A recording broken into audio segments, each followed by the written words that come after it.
Good evening, good evening, good evening. Welcome back from our hiatus of 2 weeks off here. All of us had all this kind of stuff going on last week, but glad to have everyone here. And Bernie, good to always see you, my friend. Saw that you made a trip back home, so I'm happy you survived it. And want to introduce Mark. He's probably well known in the Wisconsin and Green Bay, Milwaukee area, and I don't think I give any introduction. But Mark, thank you for joining us. Just tell everybody about yourself and where they can find you. And hey, man, we're ready to talk about Packers football.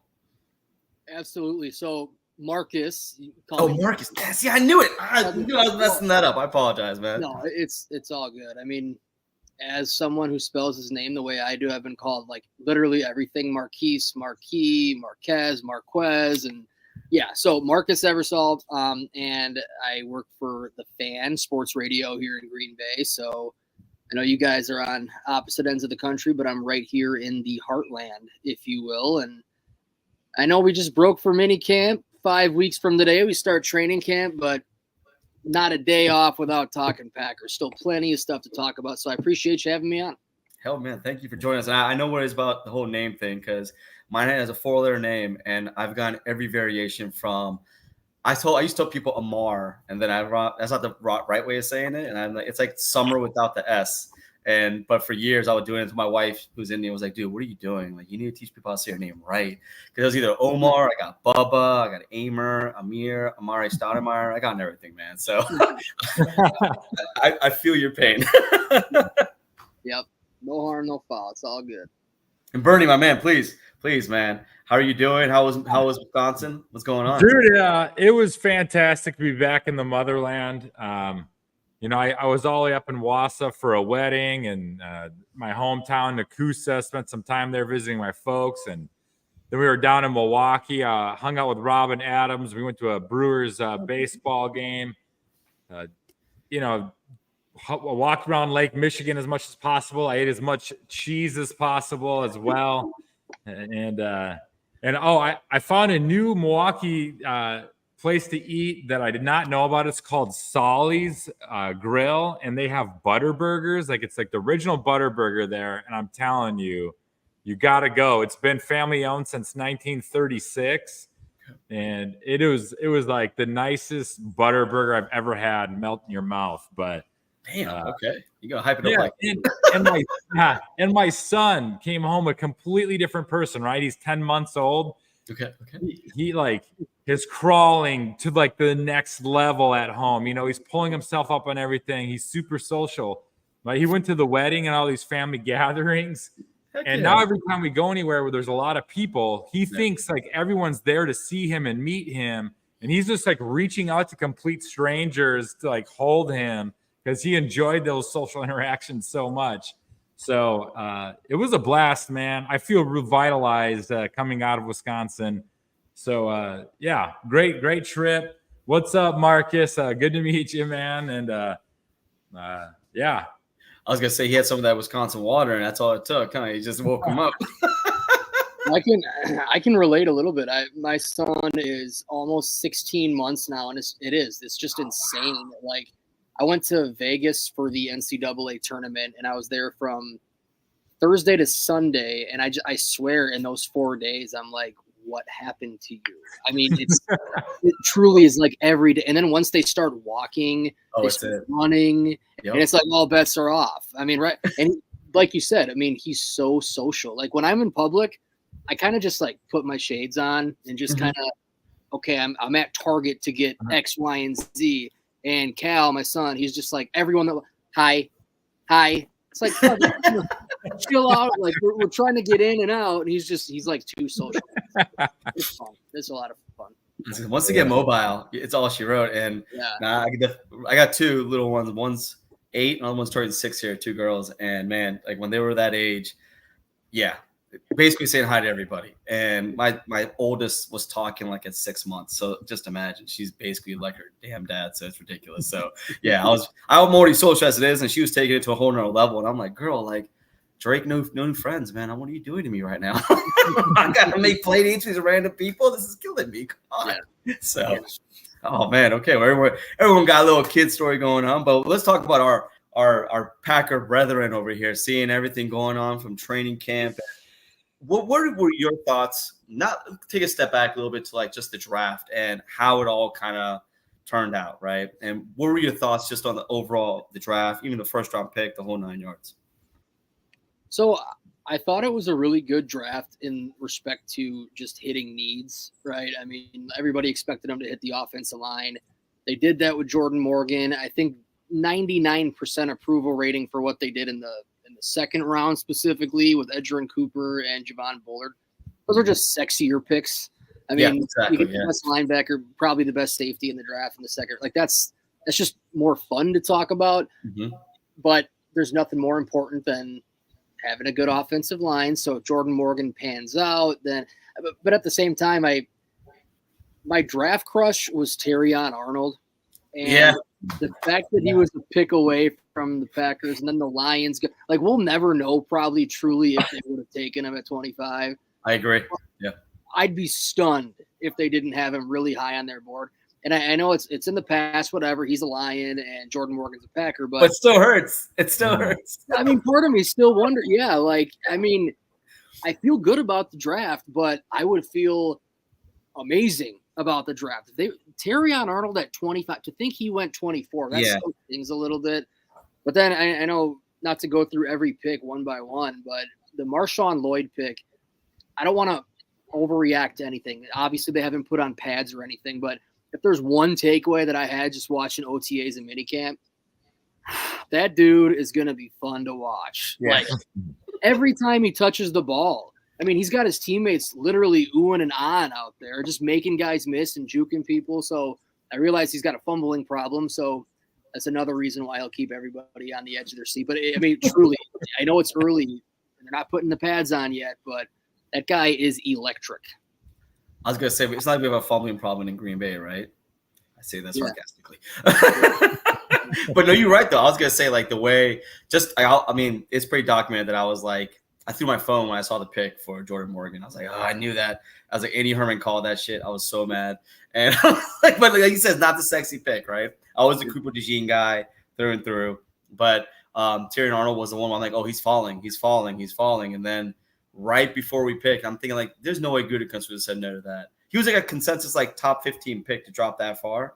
Yeah, I 100% with you on that. But I mean, all the things that are coming out of camp when it comes to Cooper, big time, especially Cooper and Lloyd, it's nice. Like, I'm not gonna lie, like the things that they're talking about, Edgerrin Cooper, with just way he's like dissecting plays as a rookie. I'm like, man, they may have really gotten a steal there. And Marshawn Lloyd, man, he just looks like just a monster. Like he's so freaking built at 5'9", but he's like what 230. I was like, holy crap, man! Like he's just monstrous. And you're right. Like there's one clip of Ben Simmons watching him do like a pass block. And he like hit it, and he's like, "Oh, damn! All right." I was like, "Wow, you got the coaches saying that too." That's what I'm talking about. Yeah, and I think they were like tossing up little medicine balls or something, yes. Jabbing them. And there was one time where I forget the running back. I think it was like Telfort, the undrafted guy they brought in. Mm-hmm. The medicine ball like rolled over to me on the sideline, and I'm like, all right, do I pick this up and try to hand it back to him and run the risk of looking like a little weakling, like not being over the thing? So I just took my foot and I just kind of nudged it over towards him. I'm like, I'm going to save myself from that embarrassment. But yeah, no, I mean, you can tell Marshawn Lloyd has it all in terms of just like, as you said, his build. I think he's 5'9", maybe 2.25. But he just Mm-hmm. He just moves different. Like you'd think a guy that rocked up. I don't know. Again, I don't want to get ahead of myself. He's got to get over the fumbling problem, obviously. He's not going to start. It's Josh Jacobs' backfield. We all know that. But, I mean, every now and then, we all kind of poo-poo everything we see this time of the offseason, right? Like, well, they're not in pads. It doesn't matter. Sometimes it does. Like, sometimes you can see things early on where you're like, I mean, I saw that coming in the spring. And if Marshawn Lloyd has a role, breaks some, long runs, maybe he's a kick return guy this year, whatever – yeah. I won't be remotely surprised. Like he definitely stood out. Yeah, he looks nice. I was like, you don't run an SEC like he did when he was at South Carolina and put the numbers he did against those kinds of defenses. And I mean, for Daniel Jeremiah to come out and say the Packers got the best running back in the draft, that holds a lot of weight. I respect his opinion a lot when it comes to the draft, and he's more often right than wrong when it comes to us. I mean, he was one of the few guys that had a lot of things to say about Jordan Love in a positive light. So yeah, I'm definitely with you on that. So I'm looking forward to it. Man, it's like we're all yearning for football right now. So I'm that guy that I watch all the clips, everything, and I just want to hear everything that everyone's saying, just because we're just craving for football right now. So I'm with you on that. I take all this stuff in, and I love it. Yeah. I got a question here from True North Packers fan, one of our devoted listeners. He's asking an opinion on using a pick on a QB. I think it looks good right now. Yeah, same. I love that. I mean, as far as the whole draft, like, I feel like the two parts that I loved about what they did, the second round, which we mentioned, Cooper and Bullard, and then the seventh round, you're really throwing darts at that point. But to get Michael Pratt in the seventh round and then Kalen King in the seventh round, who was talked about as a possible first rounder a year ago, I mean, who knows? Maybe, it's possible that neither of them does anything in the NFL. Like, that's obviously possible, but I don't understand for the life of me how the hell Michael Pratt fell to the seventh round. That makes, like, what doesn't he have? He's got the arm. He's athletic. Put up stupid good numbers at Tulane. Like, beat Caleb Williams head to head in a bowl game. Like, why in the world? That guy almost went undrafted, and then you let him go to the team in the NFL that, I don't know, has the best history of developing quarterbacks. Like, I think the league kind of messed up there. Like, coming out of college, I feel a lot better about Michael Pratt than I did about Sean Clifford last year. And Clifford had a pretty good season. We'll see if they keep 2 or 3 quarterbacks here, but God, again, I'm pretty giddy on Pratt, and I'll go on a not so bold prediction here. Packer Nation will fall in love with Michael Pratt during the preseason because it happens literally with every backup quarterback ever. I mean, if people love Joe Callahan back in the day, that's taking it back. Oh wow, Texas Tech, yeah. And I mean, I think I loved him. Yeah. Yeah, he was fun, but like Michael Pratt's actually good, so the love for Pratt is going to go through the roof come preseason. Dude, we were still on Hunley. Remember when Hunley in the preseason? 4 touchdowns, 400 yards. He was killing it. And I was like, oh man, dude, Rodgers keeps pissing me off. We might see something here. And then he came in. I'm like, Mike McCarthy. I don't know if his play call was off or what, but I'm with you. Like the Sean Clifford pick last year drove me insane, and I just kept thinking he's like between the ears kind of guy, right? But Michael Pratt, man, like. I mean, Jim Nagy, the guy that runs the Senior Bowl, was like the Packers stole one, and like he was like people saying second, third, fourth round for him to get him and Kalen King like you did. Like it's like Carrington Valentine last year. Like he lasted to the 7th round, and I, for the life of me, do not know. Like I don't see there being any red bags, like any red flags or any baggage in his background. His game is pretty solid. He played SEC at Kentucky. I'm thinking like, how do these do? Like, it just happens every time, right? People just kind of miss on people, but I mean, hey.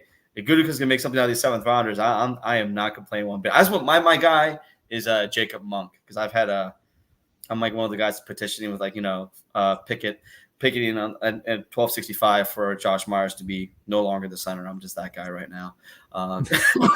So I am a big Monk fan. I'm kind of hoping that he can take that job next year. But that's my guy. That's like my real like big draft crush right now. Well, I mean, if you're betting on any day 3 pick in general for the Packers, if you pick a lineman that they take, you can't go wrong. I mean, with Monk, it's kind of unique too, because obviously, as we know, they typically draft college tackles and then they play him wherever. Yes, right. Monk's not that, right? Monk is a guard or a center, and that's He's interior through and through. Yeah, 100%. Yep. Like every now and then, that's okay too. If you need a guard or a center, take a guard or a center, and he's another guy who's built. I mean, you look at him once and you're like, oh, yeah, guard or center. I mean, there's not going to be any secret about it. But, the whole Josh Myers thing will be interesting, too. You get the sense that they at 1265 like Josh Myers so much more than anyone else does. So yeah, that's who that matters, right? But I'm with you. Like, he has all the tools. It's just the consistency what kills me. That's all it is. And I think – it gets to a point where he is the interior of your line, and that he is probably one of the most important positions, minus left tackle, where he's directing all the plays, he's doing everything. And like, there was so much interior pressure in that Niners game that was just driving me crazy. It was flushing Jordan out, and I think like you can really solidify that interior. We might be cooking with gas. Of course, when Zach Tom went out, it was a whole nother game, to be honest with you. So he's probably the second most important. I saw a question on Twitter was like, who's the next most important player to the Packers minus Jordan Love? And the first name that came to me was Zach Tom. I was like, I don't know why, but I know he's right tackle. I get all that, but just something about him being out there and him just locking down that position. I just feel like Jordan just felt more comfortable than he did with Yash being out there, right? And the way they drafted this year shows that they have now the way to like be able to mitigate any kind of injuries that do come across. Because everyone's gonna get hurt. Is making sure that you have the right person in place to kind of take over just in case that happens. It's actually a really interesting question. I think the most valuable Packer not named Jordan Love. I think he could go a number of different ways because when you think about it, like they've suffered a lot of injuries on the offensive line over the years. They found a way to make it work, not always perfectly, but like at receiver, you can't say it's any one of these receivers. As good as the group is, it's not any of them. They lose Aaron Jones, so Josh Jacobs that guy before. Like I would still. What's weird is I would still probably say it's Jair Alexander, and yet they have played without Ja for stretches and been pretty good without him. I think that's going to change so much this year. I legitimately think Jair he's going to have a rejuvenated kind of bounce back season. I think he cares now. Yes, 100%. I don't think, like, he didn't come out and say it, but in not so many words, I think he was bored. Like he said it without saying it. He said it without saying it. He was just like the fact that he was there in March, like literally working with the new team, working with the strength and conditioning, working with Jeff Hafley, and I'm just like, you could just tell like just the way he even talks to you guys when he's talking to you guys in the locker room, like it's different. Like the vibe is complete. Like he's actually smiling, and you can feel like he doesn't feel like he has to do it, but he wants to kind of speak, right? And I'm with you. Like if anyone's gonna get comeback player of the year, it's gonna be him. And I really hope Stokes can get it back together. That's another one that that's the reason why I feel corner wasn't a big need. But man, like if he can come back to what he was his rookie year, we might be cooking with gas. Well, and if you just think, and granted, we haven't seen this defense on the field yet, which I mean, all these plans and all these good vibes can go to hell real quick, as we know. But that's so true. if the defense is what we think it should be, and that's more aggressive, playing more press man, blitzing more, and all the stuff that we all want to see, you're putting your corners on an island. And we know that Ja at his best, he's the highest paid corner in football, and for good reason. He's as good as anybody. I legitimately think that Hafley's going to put him in a position where he is shadowing number one receivers, where he's moving around.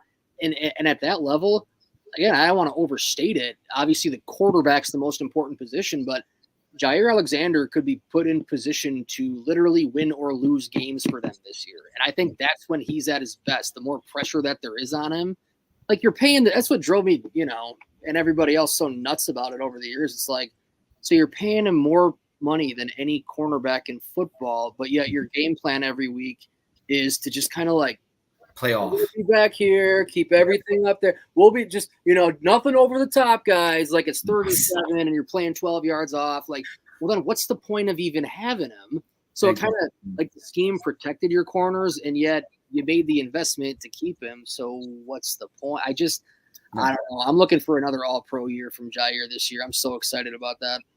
You saw like us, man. I think you must have been in our rooms when we were watching the games. That's the same thing I said every single week when Joe Barry came in town. I'm like, that was with Patton. Like Patton wasn't scared to play up. Like he played man up on these guys. He blitzed and he could have the run to save his life, but like he still was an accomplished coordinator. But like when it came to Joe Barry and his like playing 10, 15 yards off all the time, like if I'm a corner like Ja who thrives in man press and you're putting me off so much, I don't know. Then it was like, it's their decision. And I'm like, I doubt it's their decision. If it was their decision, they'd be up on these guys all the time. But they know if they do that and they don't got the proper coverage on the back end, they just get blown off the top, right? And we know how it is. Ever since Nick Collins been gone, we've been looking for that piece, right? Like Morgan Burnett was pretty decent. But all the guys we came in after Nick Collins have just been, ha-ha a little bit. But we've never really had a lockdown safety since now getting Xavier McKinney, getting Bullard, and then literally like took the whole safety room and just completely redid it with so many good guys, right? And it was a big Jalen. What's that guy's name? Jalen Washington. That's not right. Jalen Hicks. No, Jalen Hicks. Jalen Hicks. Yes, Jalen Hicks. From Washington. Yeah, and I was a huge fan of his. But then we got Evan Williams. We got all the other guys. I'm like, okay, cool. I was like, they got the guys that you listen to some people. They say the best. He's like the best player on Oregon's defense, stuff like that. And I'm just really looking forward to seeing what this defense is because, right, like you said, the hype is there, right? We hear Jeff Hafley talk. I'm going to run through a wall, and like even hearing the players talk about him, it just seems like on defense, everyone just seems happier, and even like Preston, who has made his bones with Barry, was kind of, hey man, things are a lot different now. I'm actually, I've got a position change from slot corner to outside linebacker, defensive end. I'm looking forward to it. He didn't say that, but it sure felt like it. Yeah, and I don't know how you guys feel about it either, because then you start to think like, what would be considered good enough, or what would be considered successful on defense? Because statistically, I mean, in some metrics and some stats, they were a top 10 defense last year. But I feel like you can find a stat to exactly push whatever narrative you like. To me, it's really simple. What's a good defense? All right, if you're in a must-win, if you're in close game at the end, your defense needs to get a stop to win a game. Right. Where's your confidence that they can actually do that? Like it's that simple. And in the past with Barry, it's like I don't care if they finish 9th or 13th whatever. in the league. I know exactly what you're talking about. I know exactly. That's the Joe Barry apologist is like go to every time. DVOA and points against was low. Is top 10. I'm like, yeah, but on those like game drives that they need to get a stop and the team just goes down and scores and gets the lead. I'm sorry, like that doesn't do me any good when you need to make a stop and you didn't do it. I mean, hell, you let Carolina had their best offensive output all year against us. Come on, I mean. Well, Anders Carlson misses a field goal against the Niners, so instead of being up 7, you're up 4. And did anyone have any doubt how that was going to end? It was only a matter of when they scored. Like you knew what was going to happen. And again, I don't know that Hafley's going to be, but Hafley might suck too. It's possible. He could. The early vibes, all we have to judge it on right now is just a little bit of scheme stuff that we've seen in practice, which is tip of the iceberg, very little. And then basing it on what he's said and what everyone else has said. And to your point, they're all singing the same song. Like it all sounds good. And then when Barry was hired, it felt underwhelming from the beginning. You almost had to kind of talk yourself into it. Like, yeah, maybe it'll be different here. With Hafley, I'm genuinely optimistic. I didn't feel like this about Barry. It doesn't mean anything, but it feels good. But you know how it was, right? Like, go, Barry, my bad. I'd say if there's going to be a transition there, and if the D doesn't click right away, how long does he have till sometimes this erratic Packer Nation can be? How long does Hafley have before they turn on him? Like 1/3 and long, probably. you see him 10 yards off. We all losing our shit for real. Yeah, he sucks. Here we go again. Fire Hafley. I mean, in all seriousness, like I'm joking, but I'm not. Like those comments will be out there. Yeah. I mean, I feel like after a full season, I suppose, because I give him half. Honestly, half for Hafley. There you go. But even like with Barry, he'd go through stretches or the defense to end the season. Like the final month was okay the last couple of years. But then you dive into who are they playing? Well, Justin Fields and then a bunch of, concussed Tua, exactly. Yeah. So it's, but that's actually a really good question, Bernie, because what's going to happen. All these good vibes, man, the defense is going to be different. Hafley, man, makes you want to run through a wall. He's like another head coach and all these good vibes. They give up 1/3 and long against the Eagles down in Brazil. And it's like, here we go again. LaFleur can't find a coordinator. You know how it goes. Yeah. Yeah. We're finicky, man. As fans, we are very much like I'm giving him 8 weeks. I'm giving him half a season just because that's what we did with the offense last year. Offense took about 8 weeks to kind of get going. I'm going to say the same with the defense. And I just to piggyback off of you already knew, like with his pedigree and his resume, what he was about. Like that was just known, right? At least with Hafley, you've had other players that have been up under him, spoken highly of him too. Like, Richard Sherman's of the world, other guys like that who've shown like, hey man, this guy's actually a really good coach. And that obviously feeds into my hype train as much as it can. I'm just literally the little engine that could right now, just hoping to God I can get over that hill. And we have a top 5 defense is like my, go-to. But hey, Capers did that. Capers came in his first year and had a top 5 defense, right? And he basically rechanged the scheme. He went 4-3 or 3-4. We're going back to more of a 4-3. So hey, I'm ready for it at this point. Because all the hate that I did for Joe Barry, I have to be all in on Hafley, and I have to give him as much leeway as possible because I don't think I can go through another bad defense. I don't think I can do it. I don't think my black hairs will survive it. Yeah, I mean, yeah, like you said, talk is cheap, but I don't really, maybe it will take half a season. It might not, though. I mean, to your point about, I know it's a similar scheme to what the Niners run and the Jets run, so there's film on the scheme, but like until you actually see the specific team running it. So I've heard people, use the argument against Jordan Love, for example. Well, there's more film on him now, so it's going to be harder for him. There's more film on him. It's like, all right, well, you look at the defense, then there's no film on Jeff Hafley's Packers defense. So, it's all kind of like push whatever narrative you want. Yep. I feel like with new coordinators, maybe there will be growing pains. Maybe there is a little grace period. Maybe it doesn't happen right away, but it also might happen right away. Like if if their guns blazing right out the gates and they're really good right away, I can't say I'll be shocked because, guys, how many years in a row has it been where personnel-wise, just on paper, they've got everything they need? Exactly. Like the person, I don't really have questions about the personnel. It's the coordinator, and right now I'm feeling pretty good about the coordinator. Yeah. You're right, because there was years where there's efficiencies, right? We didn't have a safety, we didn't have a proper corner, we didn't have linebackers, we had Blake Martinez out there just tackling people 5 yards up the line of scrimmage, and we're all hyping up his tackling numbers, right? Like there were all these things where at one point, 09 through like maybe the 015 seasons, we had pretty much a good nucleus on defense, right? And then after that, even though he was Ted and everybody's investing in our off defense, it just wasn't really panning out. And we're really hoping that all the kind of like the resources that Gutekunst has put into the defense, that they can start, we finally get to a scene where it maybe pays off. I can see it. I definitely can. Like I said, these preseason games are going to be clutch. I know like you don't show a lot, but it's going to give us somewhat of an idea what we're dealing with. And it's funny thing is like with the offense, we're expecting that to come out, hit the ground running at this point, just because of everything we saw last year and kind of hoping that we can capitalize off of that this year. I really just want it. Like, I don't care what Jordan gets paid. To me, it's not my money. I think that the faster he gets paid is probably better for the Packers, and maybe he might wait until everybody else gets paid. That'd be the smart thing to do, right? But to me, it's like whatever. Like, you get a quarterback, he's your guy, you pay him. I mean, you never know what's going to happen. And I've heard like a lot of crazy stories. Oh, just let it. He should wait a year. Like, I think Mike Tannenbaum was like, hey, he should wait till next year, and I'm gonna get $60 million. I'm like, yeah, but what if that doesn't happen? Like, what if something crazy happens this year, right?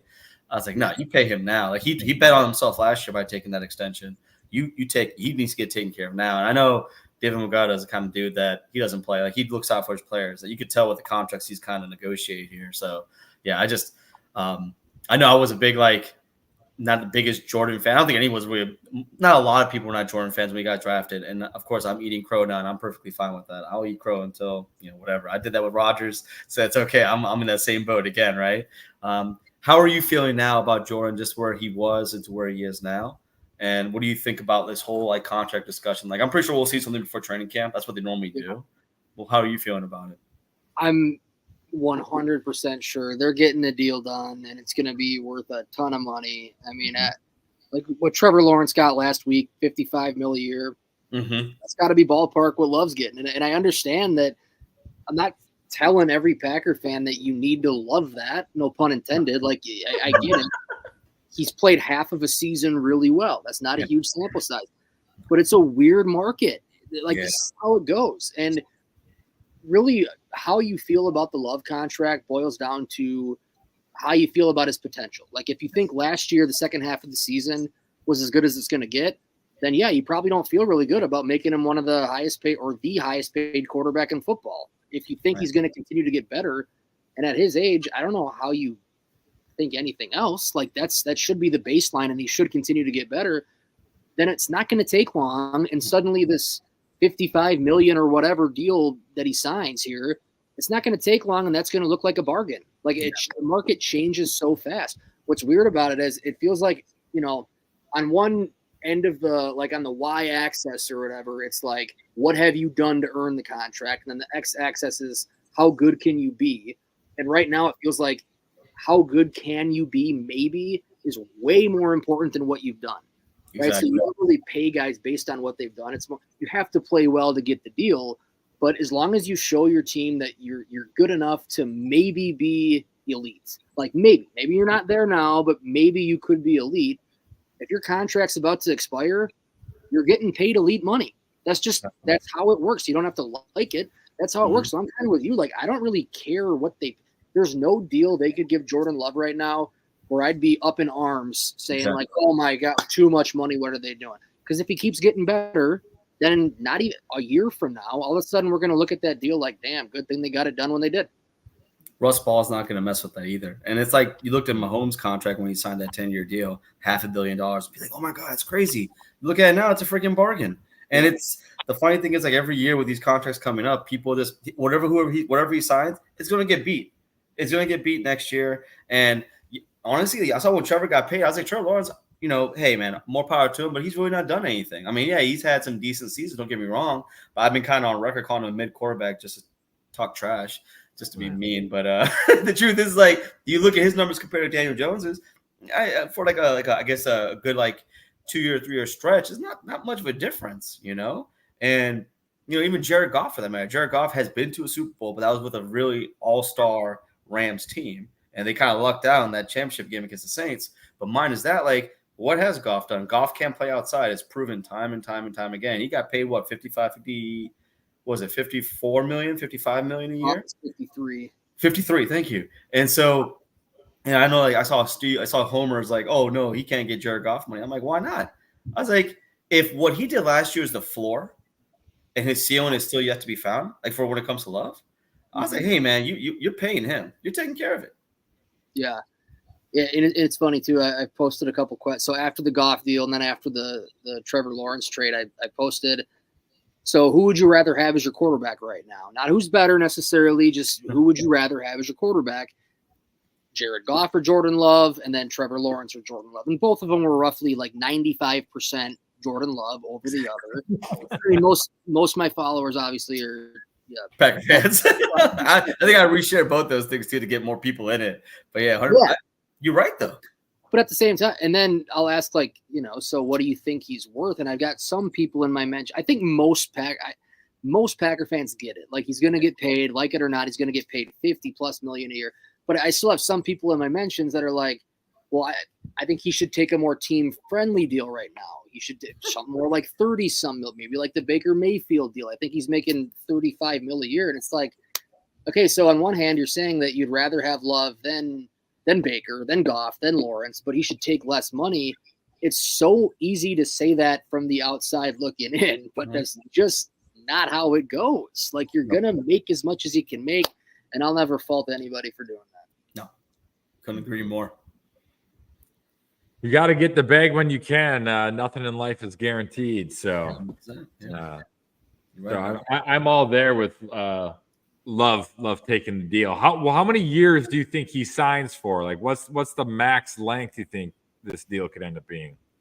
I think it's 5, and I think the trend is that Goff, when he signed, I think it was the 4 years, 212. So that's the exception, but it feels like he's older too, though, right? So it makes sense, right? And then right.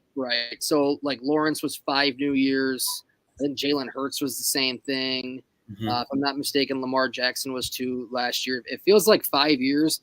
And if you just do the math, I think exactly what Trevor Lawrence got, right? 5 years, $275 million. And it's also like the goal is to have the quarterback.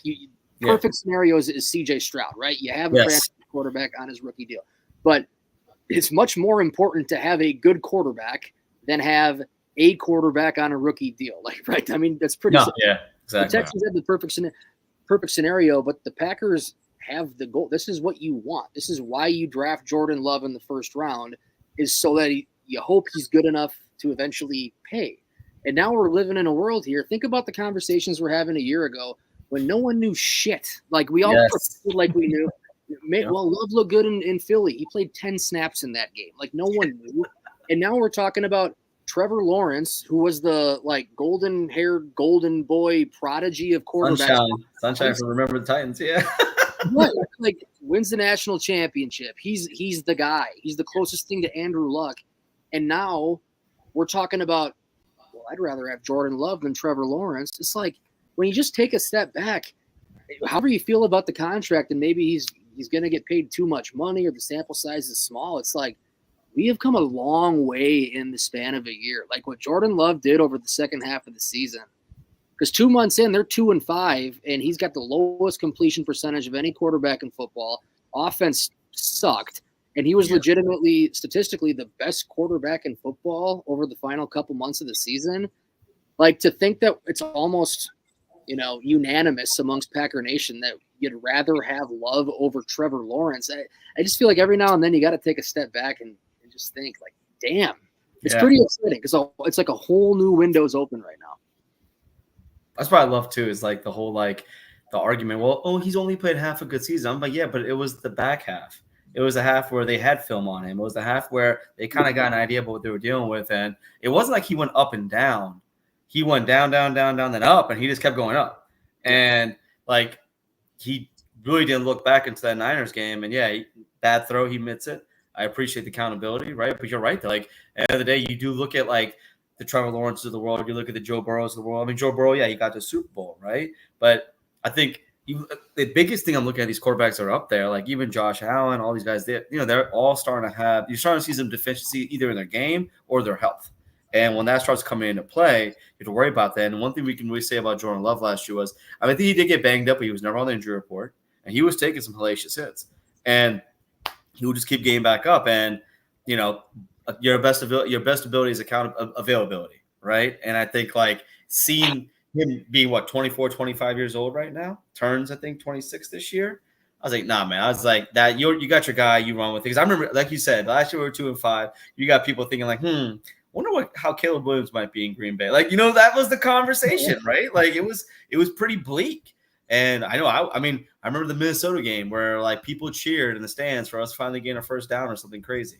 Right. And it was terrible. And man, like it feels like that was so long ago, that 2-5, right? To where all I can feel and remember now is just him literally like destroying the Cowboys and just finishing that season strong and doing it with the youngest team around him. Like, and also having to account for, a shitty, a defense that really couldn't do much, did enough, but not great. Right. So I'm hyping. So with that being said, you take care of Jordan Love, hopefully. And then after that, our next main staple on defense, Kenny Clark. What are your thoughts on Kenny? How do you feel about him? Do you think they should extend him? Should they let him walk? What do you think? I think he's got to be the rare third contract guy. And I mean, he was so young when he came in. I'll never forget. They drafted him. He's 20 years old. He played 4 NFL games before he could legally drink. Like he was beyond. So true. And the guy's still not 30 years old. Like it's just it's insane. So he's kind of the age. Like he's Devontae Wyatt's age, basically. Like you know what I mean? Devontae Wyatt was an older rookie, but right now with that interior D line room, like they don't have much under contract long term. It's hard for me to envision that room without Kenny Clark part of it. Right. But the market, it is tough. I mean, it's a good question because that market is just it's crazy. Oh, like $100 million contracts almost like for these defensive linemen, man. Like, But I mean, like you said, once again, it's the market, right? And he hit that third contract. He deserves it because the thing is, his numbers may not have been the greatest his last couple of years, but again, I don't put that against anybody in this scheme. Like the last game that they were in, I don't think was really advantageous for a lot of the players there, right? And so I really want to see what he does under a 4-3 scheme with Halfley because it's just the way that they go about it is completely. It's kind of like when he was with Capers. When he was a Capers, he was attacking. Like it was a nose tackle, but he was going downhill. I still remember that game in 2016 when he was playing against the Cowboys in the playoffs, man. He was unstoppable. And that's a really, really, really good offensive line. And he's dealt with some injuries, but for the most part, he's been available. And I could tell like our defense is completely different when Kenny's not out there. Even when we take breathers, you could just see like it just didn't have that same type of intensity, which wasn't saying much with Joe Barry, but you know what I mean? Like you could just take it just felt like a step off, right? And I love the guys we have, like Slayton, Wyatt. I think they're going to make jumps. And then, Carl Brooks who could play in and out. And then now because we're going the way we are, you got like Lucas Van Ness and Gary who could probably go inside and outside, right? So you do have more options out there. But, like, I'm a big Kenny fan. I think the ongoing joke is like he came in the league when he's 16. He's just like turning 25 right now or something, right? Which is not the case. Yeah. But like he came in like so young, man. It's crazy. Yeah. I'd be very surprised if if they let him walk without another deal. And, you know, maybe you don't give him 5 years or whatever, but a few year extension. I can't imagine not keeping Kenny as part of the core here. You know, the cap's going to keep going up. And they're to the point now, too, you know, everyone – we monitor the salary cap situation, and everyone wants cap room. But why do you want cap? You want cap room to have good players. You want the best roster you can have. Yeah. With what they did in free agency last year to a large degree, and then the last couple of drafts, like the roster is like pretty damn good for the foreseeable future. Like, how many holes right now do you look at? Well, in order to win a Super Bowl, they need to do this or they need to do that. No, they need to just keep this freaking team and stay healthy, and they're going to compete. So you want cap room. They're in a healthier cap situation here now, but they just need to lock everybody up long term, and then you're in business. Yeah. Well, we had Nagler on our show recently, and he says that if you have a lot of cap space, it means you have a lot of crappy players. And I never thought about it that way, and that cracked me up. I'm like, how true is that statement? Well, what teams always celebrate the amount of cap room they have? The shitty teams, like every year. The Bears every year, it's like, oh, we got 150 million in cap space this year. Cool. And you got 150 holes to fill. Great, you know?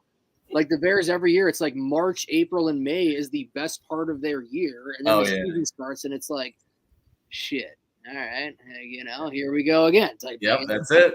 And it's going to happen again. I truly do think it's going to happen again. I just don't think Caleb is it. I mean, I don't know. He's supposed to be generational talent, and I'm just not feeling it. They've done everything. And the thing is, what they've done for him, if they've done that for Fields, maybe Fields would have had a little bit better of a chance because, you know, offensive line, the weapons he had around him, nowhere close to what Caleb Williams has going on right now. That's just the truth, right? And I kind of hoping now that Justin Fields is not in Chicago anymore that he ends up, you know, he actually gets a job in Pittsburgh and he tears it up. Just so we can really stick it to the Bears even more. So you talk more trash, but you're right though. I've always been like, hey, it's good to have a good healthy cap, but like you said, you have good players, and to keep your culture in a positive light, you have to take care of your good players. And you have to reward them for what they do. Because if not, then you got other people like, well, shit, that dude worked his ass off, and they didn't even pay him. Right. Like, you know, kind of how we do with Micah Hyde, kind of how we let go with certain players. You know, I know they had some injury stuff going on, but at the end of the day, like, those are guys that were not just key contributors on your defense or whatever, but they were also good locker room guys. And you let them go, it does set like a bad taste in players' mouths, right? So, yeah, I'm really looking forward to seeing how Russ Ball and Gutekunst kind of attack, because they're the windows now. Like from I think about 2 to 3 years out is the window, and then you got to start worrying about paying the receivers, the offensive linemen, things like that. It starts coming up, right? But you definitely have a good, nice pocket window. Because even if you pay Jordan on offense, the only two big people you're really paying is Jordan and probably Jacobs. That's it. What were your thoughts on Josh Jacobs? I know you had the hamstring thing coming in, right? And every clip that I saw of him, once he started running, I was like, man, he looks smooth. What'd you think? I mean, I know it's no pads, obviously, but what do you think of him just being out there on the practice field? Honestly, it was so hard. He did so little in team periods that I don't want to make any like sweeping conclusions or anything, but he did have one run. I don't remember I think it was last week. I think it was Tuesday. And it all blends together, but he had one run off the right and one under the radar thing, not to get sidetracked here, but so on that play, Jordan Love, he canned it at the line. So clearly changing it to a run play. And that was a theme. Like he'd be changing the plays. He got people to jump off sides at the hard count. Just like these little things where you're like, all right, he's getting it's clicking. Yeah. So he changed the play, and they run a play to the right side, huge hole, and Jacobs just exploded, and he would have been gone. I mean, it's like a 50, 60-yarder, and it's like, okay, yeah, like that's, you know, he didn't have a good year last year, but we've seen Josh Jacobs. I mean, as a rookie, Jacobs nice. Killed the Packers. Yes, I remember that. And that run was like, damn. And he's not the best athlete. Like, I think he's a 4'5", 4'6", 40 guy. Yeah. I mean, his Raz wasn't great. It wasn't his and McCain's Razes were like whack, but like it's just that gamer mentality, right? They get on the field. The hell with all that stuff, yeah. Stokes was running him down as a 4-2 guy, and he wasn't exactly like running him down. I mean, that was exciting to see. Again, they're not in pads. It's early, and he didn't do much, but That's still a big question mark. I mean, I'm not nuts about Aaron Jones in Minnesota. I still think he has a lot left in the tank, and from a locker room perspective, that's a big loss. But Jacobs that's another thing with him and McKinney. Obviously, there's good guys. I mean, they feel like they fit in right away. I don't think you can just replace Aaron Jones with anybody, but I do think Jacobs is a genuinely good guy, good locker room guy, and he's going to have every opportunity. Like, for fantasy people out there, I think Josh Jacobs is going to absolutely friggin' – Yeah, same. I feel the same way. He's gonna go like between like rounds 3 and 4 just because of the injury stuff, and people go like, oh, it's running back by committee in Green Bay. And it's like not really, but I don't think with him it will be. Same. I mean, like, that's the thing though, because like with Jones, like I am Aaron Jones stands. Like, don't get me wrong. The one thing that did suck was like even in that Niners game when he had that big run, he wasn't in for the rest of the game, and they say his hamstring got messed up again, and they said that he may not even to play the following week. So that's just, you know what I'm saying, that constant injury thing with him, where it was just like no matter, like he would just, when he was out there, he was electric, and you knew like he had an opportunity to break something open, but it just took that. It just recently, it wasn't like he was injury prone, but it just came in the most inopportune times, and it was either that or like the fumbleitis that he would kind of have in the worst moments, right? But like Josh Jacobs was literally the rushing king 2 years ago, and for him to, I could just see him getting that year off, getting recovered, getting that year off, and then being a little bit more of a competent offense, considering the fact that he doesn't have like, freaking Aiden O'Donnell as the quarterback, right? And like has actually a threat of a quarterback where people can't stack the box against him. Yeah, he's going to be sick. And A.J. Dillon, he's looking good. Like just physically, it looks like he's lost weight. He's looking lean. What do you think? I think he looks good. I mean, he's yoked out of his mind. He's got the sleeves rolled up. He's feeling good about himself. Clearly, I'm just kind of like not that. Man, I know. Yeah. I feel like AJ Dillon's had every opportunity to show that he could be more than he's been, and he just hasn't been. So, like, that's not to say he's bad. It's not a worse roster with him being on it. He's just another depth guy, but. I don't know. I would always laugh when LaFleur would say, he'd be asked about the backfield when they had Jones, and he'd say, I don't even see it as a 1-2 punch. It's a 1A and 1B. It's like, okay, that's cute. It's a fun quote and whatever, but you're not kidding anybody. Like, Aaron Jones is here. A.J. Dillon's here. Yep. Dillon's a solid number 2 guy. Yeah. But, I'm bringing it back full circle. I'm way more excited about the upside of a Marshawn Lloyd compared. I feel like we've seen the A.J. Dillon thing enough. Yes, he looks good. Yeah. Maybe he does the little things like pass blocking and all that stuff, but nah. Yeah, it's like he's just like he's a good dude. Locker room guy, off the field, exactly what you want as a Packer, right? He's a Packer guy through and through. There's no doubt in my mind about that. On the field, he has been very mid, and it's unfortunate to say that. Getting a second round running back like that, you did have higher aspirations than what he's kind of come out through, and just that's the reason why they got Marshawn Lloyd in the 3rd round. I mean, there was a lot of other running backs that they were kind of getting like mocked with throughout the draft just because of the potential of the running backs that were in this draft. And so, yeah, I think he in the contract they signed him to this this thing that never is used. And so he's really there for pennies. And like you said, he's like a feel good story that I want to happen. But on the same hand too, though, like if it doesn't, I'm not going to be too surprised. Yeah. Hey, we were talking about hamstrings earlier. Christian Watson, he went through the whole exercise science kind of thing or whatever. They help him fix up like his body composition. How did it look for him moving around on the field? And what are your hopes that he keeps that hamstring healthy throughout the season? I think this is like a huge X factor this season. So they found it's the first time in my life I've ever heard the term hamstring asymmetry, which is same. What, and then they're talking about like how one of them is 20% stronger than the other. Some people interpreted that as like one hamstring is just bigger than the other. Like got this it's the muscle mass or whatever. Like I'm not a doctor but it seems like they figured something out. I do think it was noticeable. Like he looked really good. Granted, no one's opening up. They're never going 100%, but he looked quick. And I felt like you could tell he was even maybe going a little faster, going a little harder than other guys. Like he's trying to figure out kind of Yeah, where you can push it. Trying to push it and that kind of thing. I feel like people are still sleeping on Christian Watson a little much. I understand that he, missed half of the season last year and everything, but God, a year ago, no one knew what to expect from this receiving core except one thing. Everyone was so excited about Christian Watson. It's the one thing, 8 touchdowns in a 4-game span. He did something as a rookie that only Randy Moss and Odell Beckham Jr. had ever done. He was historically good over that 1-month stretch. So all these questions at receiver a year ago with Jordan Love, except everyone felt good about Christian Watson. He's got limitless potential and all that. So then what? He gets hurt, misses half a season. And because we're all feeling good about Jaden Reed and Dontavian Wicks and Romeo Doubs, now it's kind of we'll see what Christian Watson can do.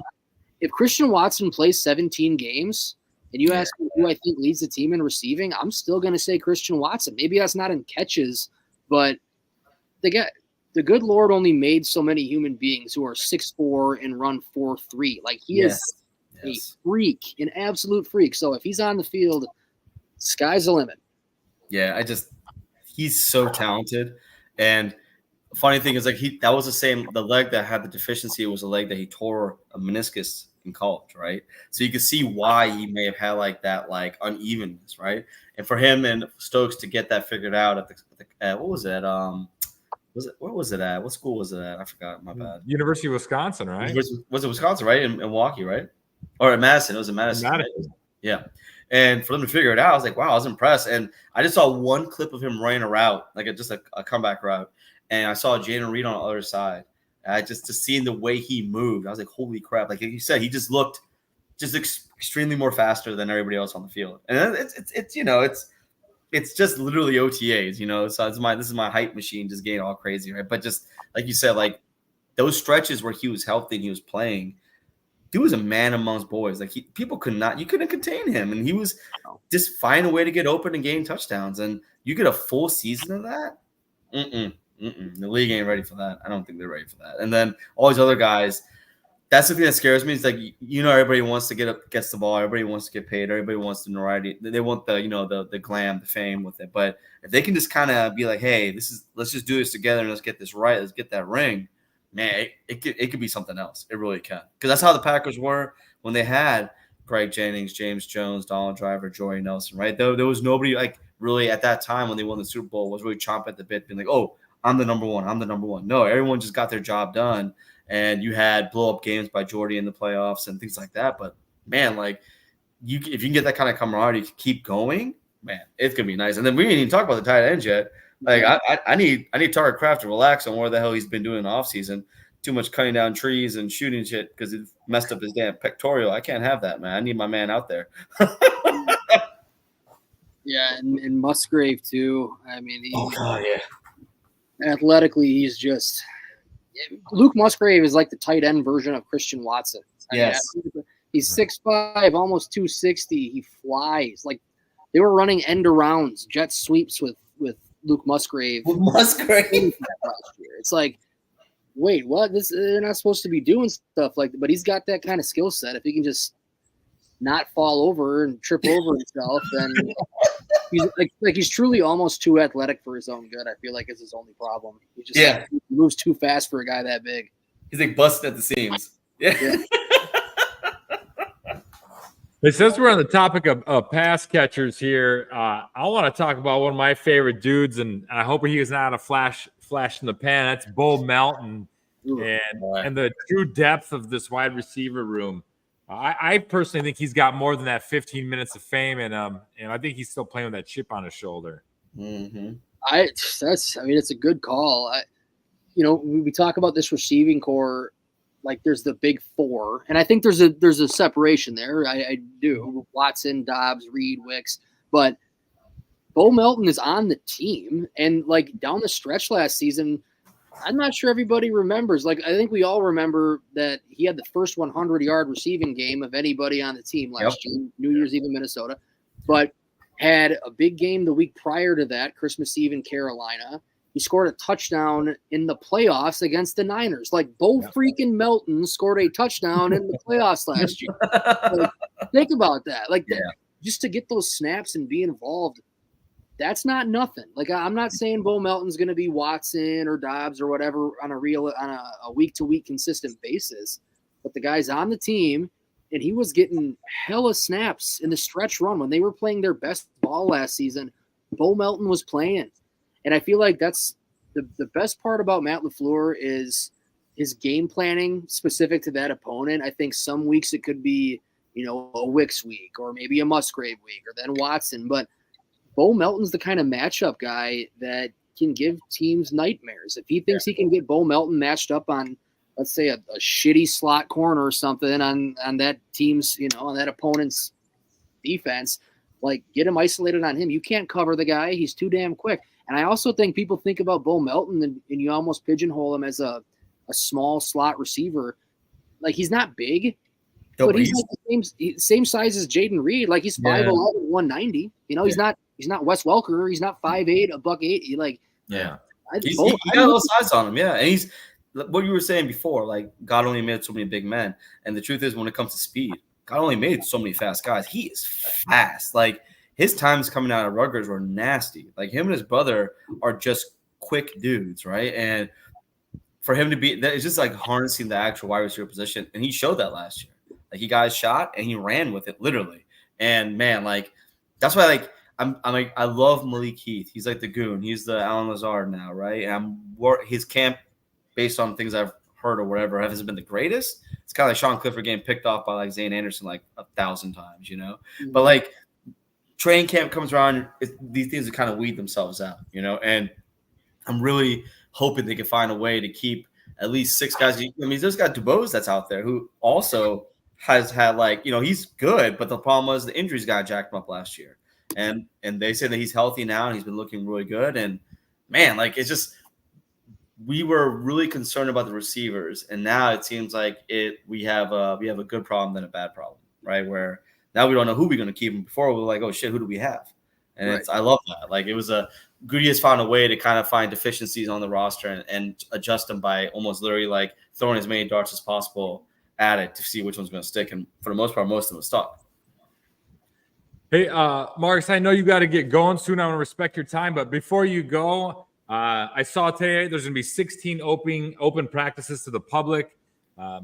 What are made me thinking about everything else that's going on this offseason? Before you get going, what's one more thing this offseason that you're really looking forward to see going down?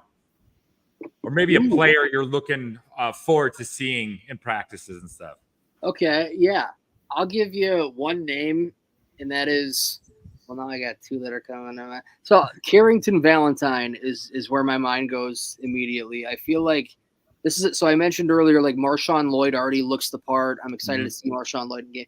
Carrington Valentine was like one of those guys last year where we can downplay everything all we want. That, a lot of times practice this time of year doesn't mean much. Sometimes it does. Carrington Valentine, you could tell last year, like, he looked good at rookie camp. Okay, let's see what he does at OTAs. He looks good at OTAs. Well, let's see what he does at mini camp. Well, okay, now let's see what he does at training camp.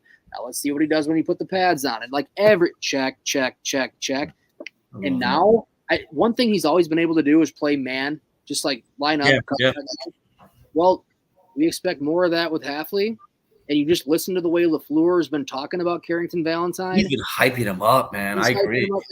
So, I mean, I'm not ready to put him, in camp. It's good too, apparently. But that's one name. Like, if Valentine can just lock up that starting spot opposite Jair, and they have 2 shutdown corners, or at least 2 corners they trust in man-to-man coverage, you can't overstate the importance of that with an aggressive defense. So I guess that would be my first answer is I'm really excited to see what Carrington Valentine does in training camp. And the other one that came to mind real quick is just Keyshawn Nixon. It's just the new kickoff rule. That is the ultimate wild card this NFL season.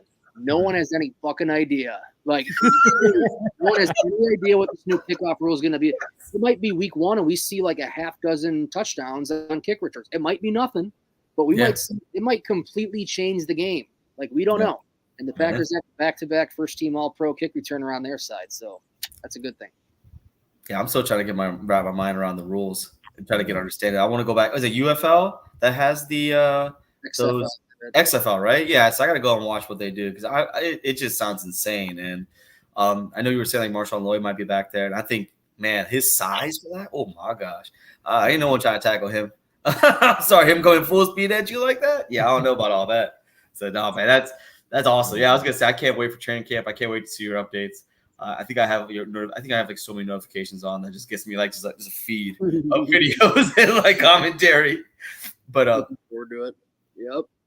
But Marques, man, thank you so much, man. Like my biggest thing is, man, like just we'd love to have you back on again. You were awesome, and like this is like just getting your input on this kind of stuff is amazing because you know your shit, man, and like it's just good to chop it up, talk about Packer stuff, and it's pretty good to know that you felt the same way we do when it came to Joe Barry. That's like a thing for us, so.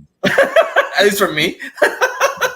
Well, I'll definitely I'll do it again. You guys, anytime. You just let me know. Appreciate you having me on. Thank you, man. Really appreciate it, bro. All right. Have a good one, Marques.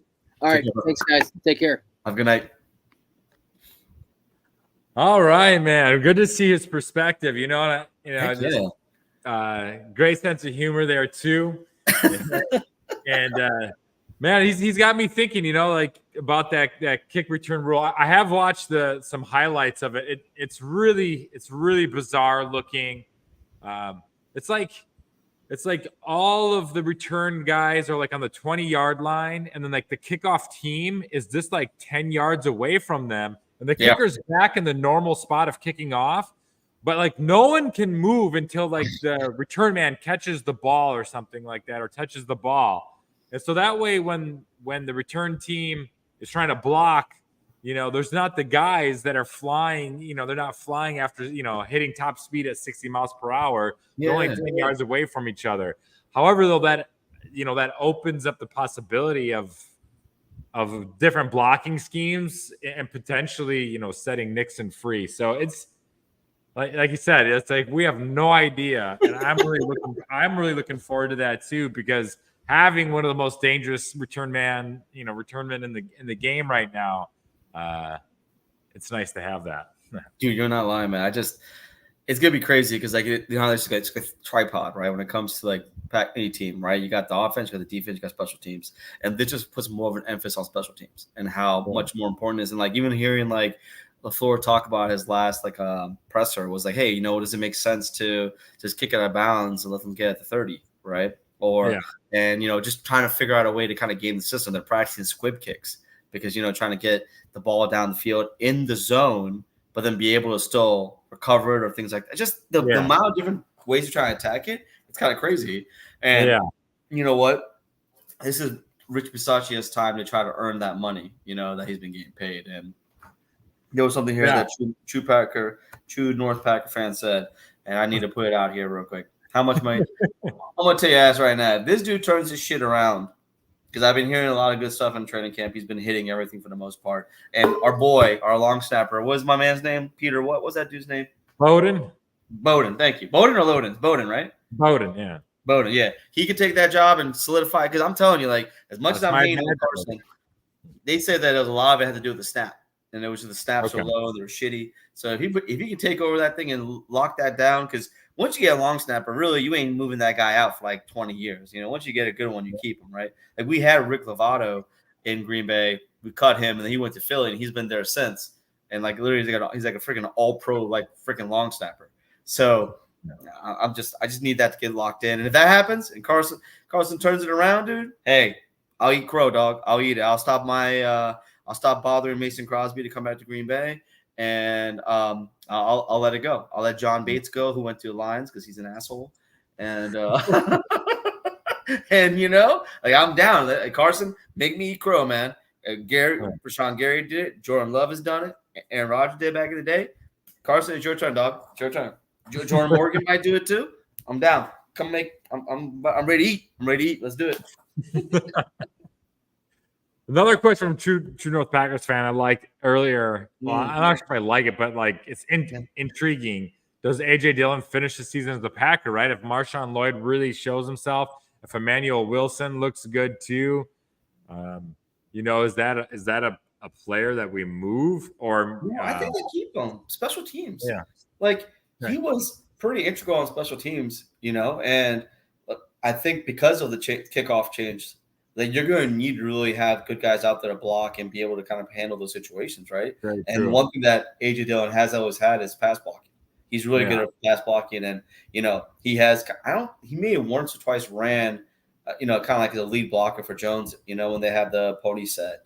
But yeah, I think he does. I think like at the right what they're paying him, they're basically paying him pennies, and keeping him isn't a drain on your team. Like he's a good locker room guy. He's a good mentor to other dudes on the team, right? And he can come in a pinch and at least run the offense. He may not do it he may not be like explosive like Jones was, like Jacobs is, right? But like he can always come in and still know the plays, do what he needs to do, and also he's best friends with Jordan Love too. So having that dude in the backfield, protecting him, being like his kind of like his interior blocker when he's out there. I like it. I think he does. I think he stays. Yeah. All right.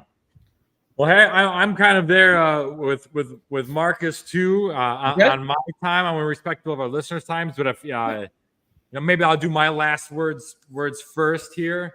Okay. I just want to tell everyone go check us out on TikTok. I'm running a Coast to Coast Packers profile on TikTok now, and I've been making some connections out there. And one fan that reached out is Caleb. I just want to say, what's up, Caleb? Thanks for the follow. Thanks for the likes, man. I appreciate you. But other than that, man, just been loving my time in Wisconsin, dadding it up there. Lots of family time. I sort of unplugged from social media when I was there and I kind of plugged into the real world. I went from, there's no Facebook. It was face to face with friends. It was fantastic, man. But I'm happy to be back here tonight. It was great talking Packers with y'all. That's what I got to say, and we'll be back again as next Monday. But those are my last words. All right, bro, man. I was gonna say, this was it felt sad not being able to get on last week. You were out of town, I was out of town for work. I'm happy to get back in the grind and kind of get back into the saddle with this, and we're looking forward to hopefully having another guest next week as well too. Looking to try to bring in, try to do guests almost every week and trying to get their input on just what they're seeing with the state of the Packers and stuff like that. Trying to see if we get maybe Justice Mosqueda, trying to look at Steve Pfeiffer, and other people too. I'm trying my best to see what we can get out here, because I think you guys love hearing from us, but it's sometimes good to hear from the true experts that are actually at 1265 on the field doing their thing. So hey, we're looking forward to really bringing you guys more content, and any suggestions you guys might have for us to try, please reach out to us in our DMs on Twitter. You can leave comments under the shows, whatever you want. Just any ideas you guys have, we're open ears here. We'll see what we can do. Yeah, if you got some guests you want us to try to bring on, we'll see what we can do. Yeah, make suggestions, man. Please make suggestions. And Soder, think worldwide, because this is coast to coast, baby. You're damn right. And look, Soder, don't be late again. All right, you'd be talking all that shit to us about us being late. Your ass is late today. I don't appreciate that. You should be late again now. All right, I'm gonna get you in the damn Cheesehead happy hour. I'm gonna get your ass. You're my boy. I love you. And as always, baby, go Pack, go. Go Pack.